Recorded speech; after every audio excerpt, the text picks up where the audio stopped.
Hi friends, welcome to my channel. இன்னைக்கு நம்ம all time favorite நம்ம 90s kidsோட ஃபேவரட்டான தேன் மிட்டாய் தான் பார்க்க போகிறோம். இது நம்ம வீட்லேயே எப்படி ரெடி பண்ணி சாப்பிட்லான்னு பார்க்கலாம். வாங்க நம்ம சேனலுக்குள்ளே போகலாம். சேனலை ஃபஸ்ட் டைம் பார்க்குறீங்கன்னா சப்ஸ்கிரைப் பட்டனை கிளிக் பண்ணிக்கோங்க. அப்படியே பக்கத்தில் இருக்கிற பெல் பட்டனையும் கிளிக் பண்ணிக்கோங்க. அப்போ தான் நான் போடுற உடனுக்குடன் நோட்டிஃபிகேஷன் வரும்.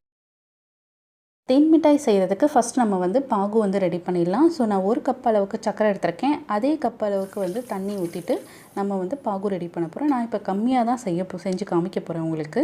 ஸோ நம்ம இந்த சர்க்கரை நல்லா கரையிற அளவுக்கு நம்ம அதை பாயில் பண்ணி எடுத்துக்கலாம். இது நம்ம ஒரு கம்பி பதம் வர அளவுக்கு நமக்கு பாயில் பண்ணி எடுக்கணும். ஸோ இப்போ சர்க்கரை பார்த்துக்கிட்டிங்கன்னா உங்கள் இனிப்புக்கு ஏற்ற மாதிரி நீங்கள் சேர்த்துக்கலாம். இப்போ நீங்கள் நல்லா ஸ்வீட் சாப்பிட்றனால இருந்தால் இன்னும் ஒரு 1.5 கப் அளவுக்கு நீங்கள் சேர்த்து நல்லா பண்ணலாம் டேஸ்ட்டாகவே. நாங்கள் சர்க்கரை கம்மியாக தான் சேர்ப்போம். ஸோ அதனால் நாங்கள் கம்மியாக தான் சர்க்கரை இதில் சேர்த்துருக்கேன். ஸோ இது இப்போ நமக்கு ஒரு கம்பி பதம் வந்துருச்சு பாருங்கள்.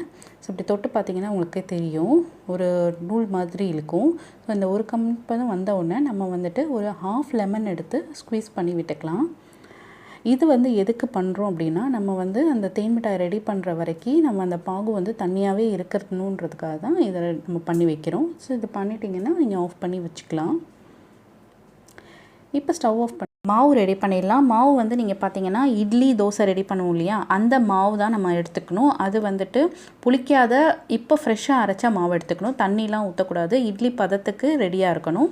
ஸோ இந்த மாவு தான் நம்ம தேன் மிட்டாய் செய்கிறதுக்கு யூஸ் பண்ண போகிறோம். சப்போஸ் நீங்கள் இல்லைன்னா நீங்கள் அரிசி உளுந்தெல்லாம் போட்டு அரைச்சி எடுத்துக்கோங்க. இப்போ இதுக்கு தேவையான அளவுக்கு உப்பு சேர்த்துக்கோங்க.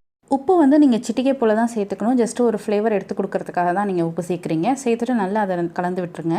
அதுக்கப்புறம் நம்ம தேன் மிட்டாய்னாலே ஆரஞ்சு கலர் தான். ஸோ அந்த கலர் நான் ஆட் பண்ணிக்கிறேன். அதுக்கப்புறம் கொஞ்சமாக பேக்கிங் சோடா ஆட் பண்ணியிருக்கேன். ஆட் பண்ணிட்டு நல்லா அந்த ஒயிட்டே இல்லாமல் நல்லா மிக்ஸ் பண்ணி விடுங்க. ஒரு 2 மினிட்ஸ்லேருந்து 5 மினிட்ஸ் நல்லா மிக்ஸ் பண்ணுங்கள். சுத்தமாக அந்த ஒயிட் கலர் தெரியவே கூடாது. அந்த கலர் நல்லா பிளெண்ட் ஆகணும். அது வரைக்கும் மிக்ஸ் பண்ணி விட்டுருங்க. கலர் வேண்டாம்னு நினைக்கிறவங்க அவாய்ட் பண்ணிக்கலாம். இது ஆப்ஷனல் தான். பட் இருந்தாலும் நம்ம தேன் மிட்டாய்னாலே ஆரஞ்சு கலரில் இருக்கும்ன்றது தான் நமக்கு ஞாபகம் இருக்கு இல்லையா. ஸோ அதனால தான் அந்த போட்டிருக்கேன். ஒரு பேன் எடுத்துக்கோங்க. அதில் எண்ணெய் ஊற்றிட்டு எண்ணெய் சூடானவுடனே நம்ம ஸ்பூன்லேயே சின்னதாக இந்த மாதிரி நம்ம போட்டுக்கலாம். இல்லை உங்ககிட்ட வேறு ஏதாவது ரவுண்டாக போடுற ஷேப்பர் அந்த மாதிரி ஏதாவது இருந்துச்சுன்னா நீங்கள் அதில் கூட போட்டுக்கலாம். நான் இங்கே ஜஸ்ட்டு ஸ்பூன்லேயே அதை நான் போட்டுடுறேன். இது பார்த்துக்கோங்க, இந்த மாதிரி ஷேப்லெஸ்ஸாக தான் வரும், பரவாயில்ல. ஸோ நம்ம வீட்டில் தான் சாப்பிட போகிறோம். ஸோ அதனால் அந்த மாதிரி போட்டுக்கலாம். இந்த மாதிரி ஒவ்வொன்றையும் கொஞ்சம் கொஞ்சமாக போட்டு நம்ம அதை எடுத்து வச்சுக்கணும். நல்லா சிம்மில் வச்சு வேக வைங்க. அப்போ தான் உள்ளே நல்லா வேகும். சின்னதாக போடுங்க.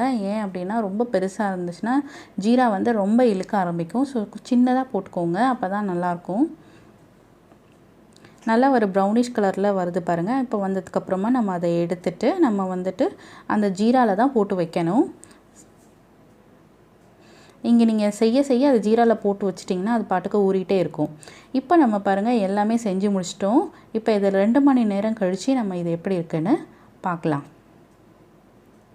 2 மணி நேரம் கழித்து பாருங்கள், நம்மளோட சுவையான தேன் மிட்டாய் ரெடி ஆகிடுச்சு. ரொம்ப சூப்பராக அழகாக இருக்குது பாருங்கள். இது நம்ம சாப்பிடுவோம் இல்லையா, நம்ம கடையில் வாங்கி அந்த மாதிரியே வந்திருக்குங்க. டேஸ்ட்டும் சூப்பராக வந்திருக்கு. இந்த ரெசிபி உங்களுக்கு பிடிச்சிருந்தா உங்கள் வீட்டில் நீங்கள் ட்ரை பண்ணிவிட்டு உங்களோட கமெண்ட்ஸ் அண்ட் ஃபீட்பேக்கை மறக்காமல் சொல்லுங்கள். நம்ம சேனலை இன்னும் நீங்கள் சப்ஸ்கிரைப் பண்ணலைன்னா மறக்காமல் சப்ஸ்கிரைப் பண்ணிவிடுங்க. பெல் பட்டனையும் ப்ரெஸ் பண்ணிவிடுங்க. உங்களுக்கு நோட்டிஃபிகேஷன் உடனே வரும். தேங்க்ஸ் ஃபார் வாட்சிங்.